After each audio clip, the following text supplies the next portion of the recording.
प्रकाश। राजीव जी, अब बच्चे हैं, बच्चों के माता पिता हैं और तकरीबन पूरा देश इस समय एक स्टैंड बाय मोड पर है, कम से कम नीट अंडर ग्रेजुएट एग्जाम को लेकर। क्या होगा किसी को नहीं पता, लेकिन ये जो राजनीति है, ये तेजस्वी यादव का पीएस और संजीव मुखिया की पत्नी, ये कितना सीरियस अप्रोच है इस गंभीर सवाल पर, इस संजीदा सवाल पर?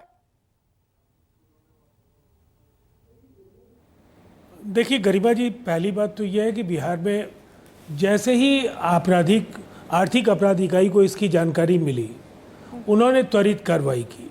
गिरफ्तारियां लगातार होती चली गई। उन्होंने झारखंड में भी जाकर गिरफ्तारियां की और आपने काफ़ी तफसील से ब्यौरा दिया, मैं उसको दोहराऊंगा नहीं।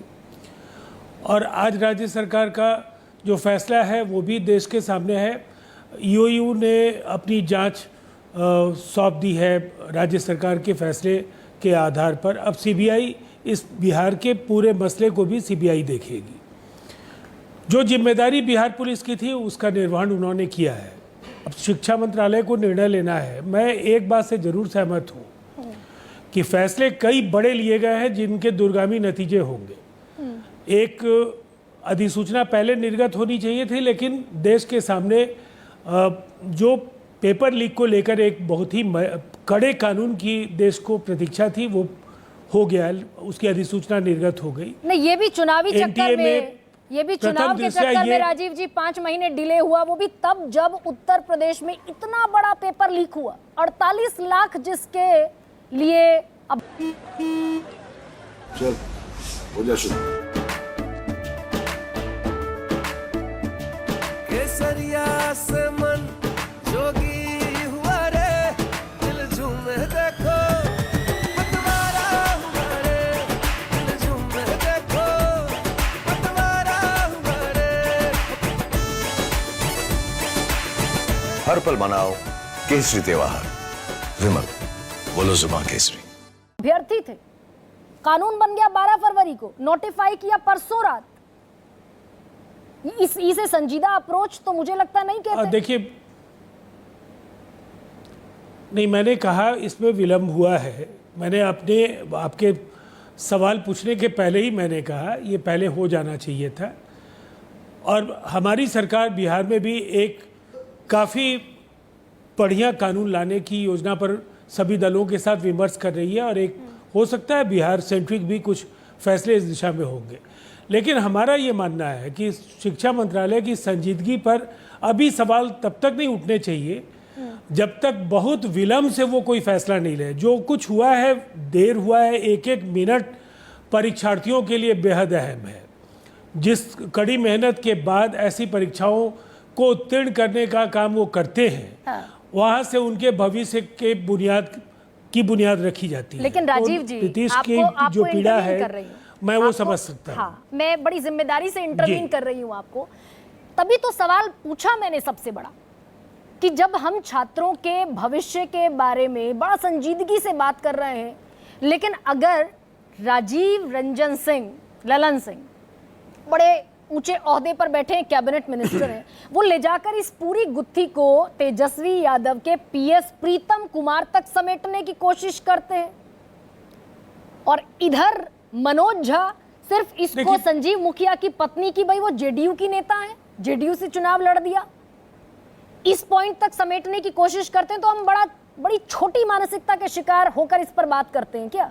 ये पॉलिटिकल राइवलरी निकालते हैं हम एक दूसरे से। नहीं, मुझे देखिए, कई बार क्या होता है, जो सवाल पूछे जाते हैं और हर दिन हम लोगों को भी जिन सवालों का जवाब देना होता है, उसके किस अंश को आप सामने लाते हैं, उससे बहुत सारी चीज़ें कई बार स्पष्ट नहीं हो पाती है कि संदर्भ क्या है।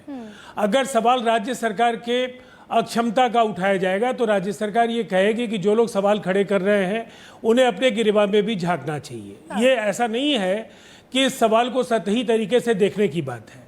हमारा ये मानना है कि समग्रता से जो अनुसंधान हुआ है, चूंकि उसे हम भी साझा इसलिए नहीं कर सकते कि हमारे पास भी वो जानकारियां नहीं है जो जानकारियां सीबीआई के साथ ईओयू ने साझा किए हैं। हो सकता है जो प्रश्न मनोज झा ने कहे हों या ललन सिंह जी ने जो कहे हों, जो बातें कही हैं, वो चीज़ें भी इस रिपोर्ट के जरिए सीबीआई के पास हो, पहुंच गई हो, तो हमें इंतजार करना चाहिए। बहुत लंबा इंतजार के पक्ष में भी हम लोग नहीं है। लेकिन तार्किक परिणति पर लेकिन जल्द से इंतजार जल्द तो हो हमें गया ना आना राजीव जी, चाहिए। इंतजार तो जी। हो गया। 2 महीने दे दिए कमेटी को, 7 लोगों की कमेटी बन गई, 2 महीने में रिपोर्ट सौंपना है। 2 महीने में किस राजा का राज होगा, कितना गंगा में पानी बह चुका होगा। देखिए, ये टाइम बाइंग स्ट्रैटेजी ही है ना सरकार अगर की, जिस एनटीए को सरकार मान रही है कि सुधार की देखिए, आवश्यकता है।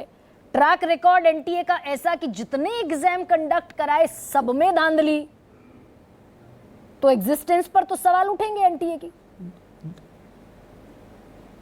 देखिए गरिमा जी, सबसे पहली बात तो यह है कि कई कमेटियों ने कई बार अपना कार्यकाल पूरा किया, एक्सटेंशंस मिलते गए और उन्होंने समय पर रिपोर्ट फाइल नहीं की। ये इतिहास की बातें हैं, उसको नकारा नहीं जा सकता है। लेकिन कई ऐसी कमेटियां भी बनी जिन्होंने तार्किक तौर पर अपनी बातें रखी है, उन अनुशंसाओं पर काम हुआ है। तो आशावादी होकर के हम ये उम्मीद कर सकते हैं कि केवल इस परीक्षा के रद्द किए जाने तक ही कमेटी का क्षेत्राधिकार नहीं है। इस पेपर लीक को लेकर, एनटीए की भूमिका को लेकर, रिफॉर्म्स को लेकर एक जो समग्रता के साथ एक विवेचना सामने आए, उस कमेटी से ये अपेक्षा होगी। तो निसंदेह वो 48 घंटे या 72 घंटे में कमेटी के फाइंडिंग सामने आ जाए, उनकी रिपोर्ट सामने आ जाए, ये अपेक्षा करना जल्दबाजी नहीं, ये होगी। अपेक्षा तो हो लेकिन सकती है राजीव जी। शिक्षा मंत्रालय एक और कमेटी के सवाल, रिपोर्ट के सुनिए पहले ना राजीव जी, ये अपेक्षा तो हो सकती है जी, कि वो जो जी, प्रदीप जी। जोशी चेयरपर्सन है एनटीए के, जो मध्य प्रदेश पीएससी के चेयरमैन रहे, छत्तीसगढ़ पीएससी के चेयरमैन रहे, यूपीएससी के मेंबर रहे, यूपीएससी के अध्यक्ष रहे, एनटीए के चेयरपर्सन रहे, जहां जहां रही वहां धांधलेबाजी हुई। डीजी हटा देते हैं, सुबोध कुमार सिंह को हटा दिया। प्रदीप जोशी के सामने एक क्वेश्चन मार्क लगा हुआ है कि नहीं है? आप बेहतर मुझसे जानते होंगे उनका ट्रैक रिकॉर्ड, कि आरएसएस के प्रचारक देखिए, के ये सिफारिश के चलते उन्हें मध्य प्रदेश लोक सेवा आयोग का प्रमुख बनाया गया। सिफारिशों पर होती हैं इस तरह की पदों पर नियुक्तियां, बने रहते हैं सालों साल। अब देखिए, ये मैं इतना जरूर कहना चाहूँगा, ये हाई पावर कमेटी है पूरी तरह से। इससे कुछ बड़े अनुशंसाओं का इंतजार हमें करना चाहिए। जो सवाल पब्लिक डोमेन में है, आपको मैं बधाई इसलिए देना चाहूँगा कि पक्ष और प्रतिपक्ष तो अपनी जगह पर है। इस सवाल को पहले दिन से आपने काफ़ी मुखरता के साथ उठाया है, और ये बहुदलीय लोकतंत्र की ये जिम्मेदारी भी है कि जो देश की भावी पीढ़ी है उसके साथ अन्याय नहीं हो। लगातार पेपर लीक की घटनाएं होती रही हैं। अब जिन वजहों से भी अब तक इसका समाधान नहीं हुआ हो, ये एक ऐसी त्रासदी नहीं बन जाए कि फिर नौजवानों का परीक्षा प्रणाली पर भरोसा हिल जाए। तो हमें उम्मीद और है ये कि विपक्ष